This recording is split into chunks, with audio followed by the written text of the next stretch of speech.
Sa unang episode ng Aqua Geyser Vlogs, ipinakita namin kung paano binubuo ang isang water refilling machine. Pero alam nyo ba, bago pa man mabuo ang makina, may mas nauna pang hakbang at dito talaga nagsisimula ang lahat.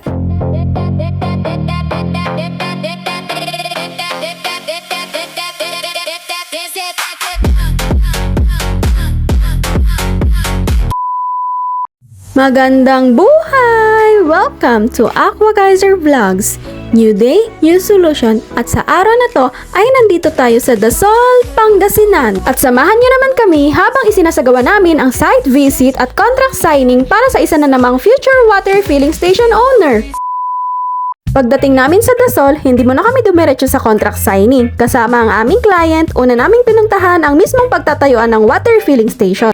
Sa unang tingin, isa lamang itong bakanting lote. Ngunit dito unti-unting mabubuo ang isa na namang negosyo. Halaga ang site visit upang masuri ang lokasyon, water source, accessibility at iba pang factors na makakaapekto sa magiging layout at installation ng buong system. Matapos ang site inspection, bumalik kami sa bahay ng aming client upang simulan ang contract signing at talakayin ang buong proyekto.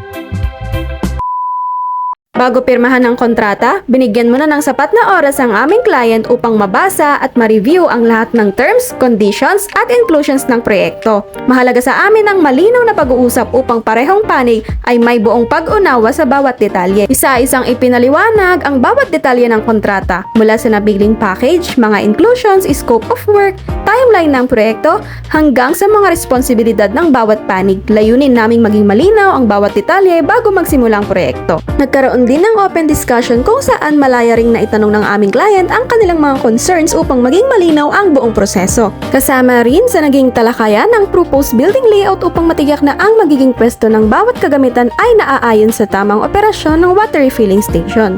Kasunod nito ay ipinaliwanag din ang mga susunod na proseso kabilang ang regular na site visits upang ma-monitor ang progreso ng construction at matiyak na handa ang lahat bago ang installation.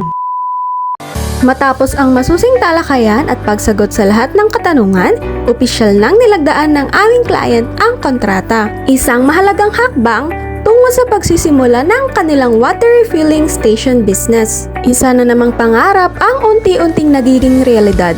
Sa Aqua Geyser, naniniwala kami na ang bawat matagumpay na water refilling station ay nagsisimula sa tamang plano, malinaw na kasunduan at maayos na paghahanda. Hindi lang kami nag-i-install ng makina, kasama namin kayong bumuo ng pangarap na negosyo. At ayun lamang po sa araw na ito. Salamat po sa iyong panonood. Huwag kalimutang mag-like, share, at follow ng aming page. At abangan ninyo ang mga susunod pa naming episodes. Remember, every great business starts with the right solution. God bless! Bye!